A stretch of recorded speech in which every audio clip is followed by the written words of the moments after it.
پارہ 27 کی تمام صورتوں کا خلاصہ احکام و پیغام، قصص و عبرت اور کائنات کی عجیب و غریب مخلوقات کی حکمت و مصلحت کی روشنی میں 27ویں پارے کا آغاز سورہ داریات سے ہوتا ہے۔ اس سورہ میں اللہ تعالیٰ نے قوم لوط، قوم فرعون، قوم عاد، قوم ثمود اور قوم نوح کی نافرمانیوں اور ان پر آنے والے عذاب کا ذکر کیا ہے۔ اس سورہ میں اللہ تعالیٰ نے انسان اور جنات کی تخلیق کے مقصد کا بھی ذکر کیا ہے کہ جنات اور انسان کی تخلیق کا مقصد صرف اور صرف اللہ تعالیٰ کی عبادت اور بندگی ہے۔ اللہ تعالیٰ فرماتے ہیں کہ نہ تو مجھے ان سے رزق کی طلب ہے اور نہ میں نے کبھی ان سے کھانا مانگا ہے۔ اس کے بعد سورہ طور ہے۔ سورہ طور میں اللہ تعالیٰ نے طور پہاڑ، بیت معمور، بلند و بالا آسمان، سمندر کی لہروں اور کتاب مقدس کی قسم کھا کر کہا ہے کہ قیامت کا دن ضرور آئے گا اور اس دن پہاڑ چلنا شروع کر دیں گے۔ اس دن یوم جزا کو جھٹلانے والے کو جہنم کی آگ کا سامنا کرنا پڑے گا اور ان کو کہا جائے گا کہ یہ وہ آگ ہے جس کا تم انکار کیا کرتے تھے، اور اس دن متقی جنت کی نعمتوں میں ہوں گے اور جو ان کو پروردگار نے رزق عطا کیا ہوگا کھا رہے ہوں گے، اور ان سے کہا جائے گا اپنے سابقہ اعمال کے سبب جو چاہو کھاؤ اور پیو، اور وہ لوگ جو ایمان لے آئیں گے اور ان کی اولادیں بھی مومن ہوں گی، اللہ تعالیٰ ان کو اور ان کی اولادوں کو جنت میں اکٹھا فرما دے گا۔ اس صورت میں اللہ تعالیٰ نے اس امر کا بھی ذکر کیا ہے کہ رسول اللہ صلی اللہ علیہ وسلم نہ تو معاذ اللہ کاہن تھے اور نہ ہی شاعر۔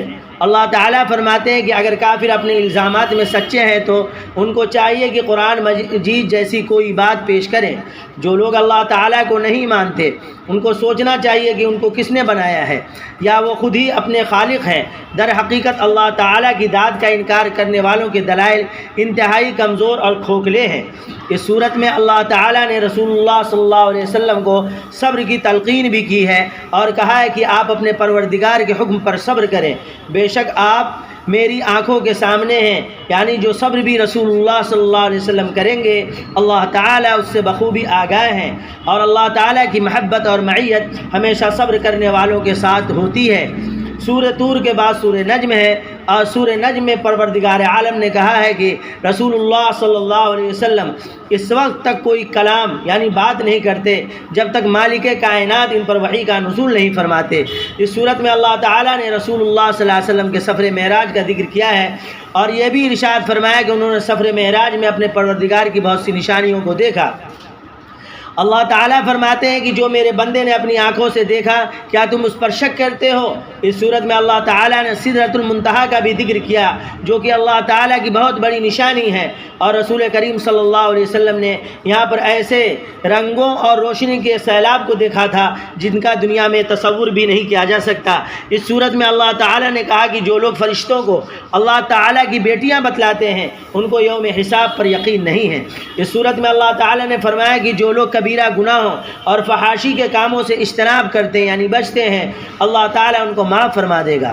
ساتھ ہی اللہ تعالیٰ نے اپنے علم وسعت کا بھی ذکر فرمایا کہ اللہ تعالیٰ انسانوں کے اس وقت سے جانتے ہیں جب ان کے خمیروں یعنی مٹی سے اٹھایا گیا اور جب وہ اپنی ماؤں کے پیٹوں میں جنین کی حیثیت سے موجود تھے۔ اس صورت میں اللہ تعالیٰ نے ابراہیم علیہ السلام کے صحیفوں اور موسیٰ علیہ السلام پر نازل ہونے والی وحی کے اہم مضامین کا ذکر کیا ہے کہ ان صحیفوں میں اللہ تعالیٰ نے ارشاد فرمایا تھا کہ بے شک انسان کے لیے وہی کچھ ہے جس کی وہ کوشش کرتا ہے اور وہ اپنی کوشش کو اپنی آنکھوں سے دیکھ لے گا۔ اس صورت میں اللہ تعالیٰ نے ان لوگوں کی مذمت کی ہے یعنی برائی کی ہے جو قرآن مجید پر تعجب کرتے ہیں اور رونے کے بجائے ہنسی مذاق میں اپنا وقت بتاتے رہتے ہیں اور لغویات میں اپنا وقت ضائع کر رہے ہیں۔ بس اللہ تعالیٰ کے سامنے سجدہ ریز ہونا چاہیے اور اسی کی عبادت کرنی چاہیے۔ اس کے بعد سورہ قمر ہے۔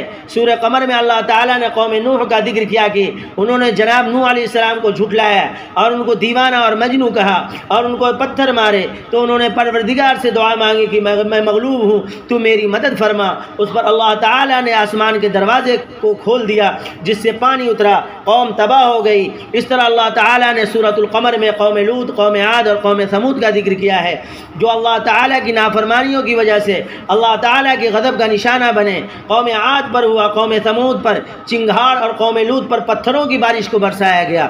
اس صورت میں اللہ تعالیٰ نے متعدد مقامات پر اس حقیقت کا بھی ذکر کیا کہ اللہ تعالیٰ نے قرآن مجید کو سمجھنے والوں کے آسان بنا دیا۔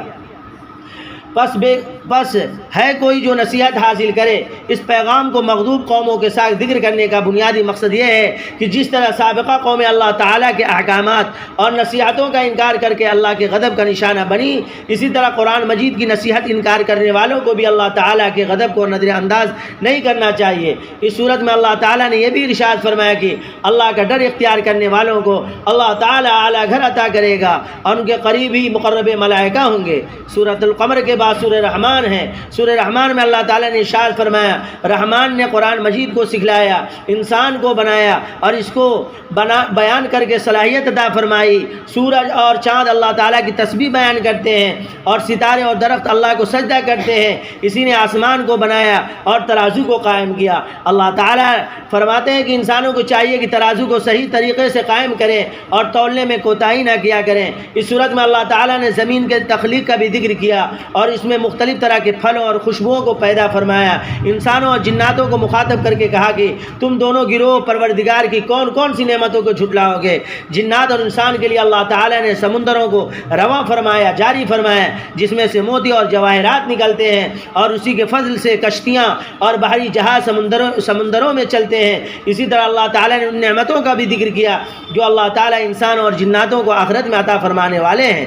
اللہ تعالیٰ فرماتے ہیں کہ جنت میں خوبصورت بچھونے ہوں گے، قسم کے پھل ہوں گے اور خیموں میں مقیم کنواری بیویاں ہوں گی۔ جب اللہ تعالیٰ اتنی نعمتیں عطا فرمانے والے ہیں تو اس کی نعمتوں کا انکار کرنا کسی بھی طور پر درست اور جائز نہیں ہے۔ سورت کے آخر میں اللہ تعالیٰ نے اپنے نام ذوالجلال والاکرام کے بابرکت ہونے کا بھی ذکر کیا ہے۔ سورہ رحمان کے بعد سورہ واقعہ ہے۔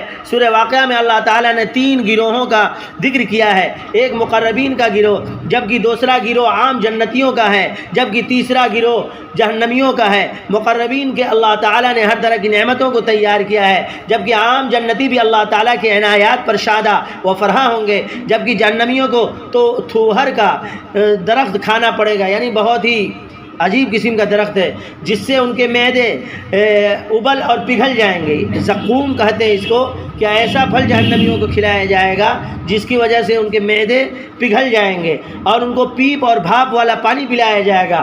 اللہ تعالیٰ فرماتے ہیں کہ یہ لوگ بہت گناہ گار تھے اور اپنی پیدائش کو بھول چکے تھے۔ اگر ان کو پہلی مرتبہ پانی کے قطرے سے پیدا کیا جا سکتا ہے تو دوبارہ کیوں پیدا نہیں کیا جا سکتا؟ یہ لوگ اپنی کھیتی باڑی پر بھی غور نہیں کرتے تھے کہ جو بیج بوتے تھے اس کو یہ تو نہیں پیدا کرتے تھے، اس کو پروردگار پیدا کرتا تھا، اور بارش کا پانی بھی ان کی رہنمائی کے لیے کافی تھا کہ بارشوں کا نزول بھی انسان کی مرضی سے نہیں بلکہ اللہ کے حکم سے ہوتا تھا، لیکن ان کی گمراہی ان کی ہلاکت کا سبب بن گئی۔ سورہ واقعہ کے بعد سورہ حدید ہے، اور سورہ حدید میں اللہ تعالیٰ نے اپنی صفات کا ذکر کیا ہے۔ وہ اول بھی ہے اور آخر بھی ہے اور ظاہر بھی اور پوشیدہ بھی ہے، اور وہ ہر چیز کو جاننے والا ہے۔ اس صورت میں اللہ تعالیٰ نے صحابہ کرام کی 2 جماعتوں کا ذکر کیا ہے کہ فتح مکہ سے پہلے اسلام لانے والے صحابہ کا مقام فتح مکہ کے بعد ایمان لانے والوں کے مقابلے میں زیادہ ہے، لیکن دونوں گروہ جنتی ہیں۔ اس صورت میں اللہ تعالیٰ نے یہ بھی بتلایا کہ لوہے کو اللہ تعالیٰ نے اتارا جس میں قوت بھی ہے اور انسانوں کے لیے فائدہ بھی ہے۔ اس سورہ میں اللہ تعالیٰ ارشاد فرماتے ہیں کہ عیسیٰ علیہ السلام کے پیروکاروں کے دلوں میں رحمت اور محبت کو اللہ تعالیٰ نے پیدا کیا، جبکہ رہبانیت کا تصور خود انہوں نے وضع کیا لیکن اس کو نبھا بھی نہیں سکے۔ اللہ تعالیٰ فرماتے ہیں جو ان میں سے ایمان لائے وہ اجر کے حقدار ہیں، مگر ان کی اکثریت ایمان سے دور اور سرکشی پر آمادہ ہے۔ اللہ تعالیٰ سے دعا ہے کہ وہ ہمیں قرآن پڑھنے، سمجھنے اور اس پر عمل کرنے کی توفیق عنایت فرمائے۔ جزا اللہ عنا محمد ما صلی اللہ علیہ وسلم۔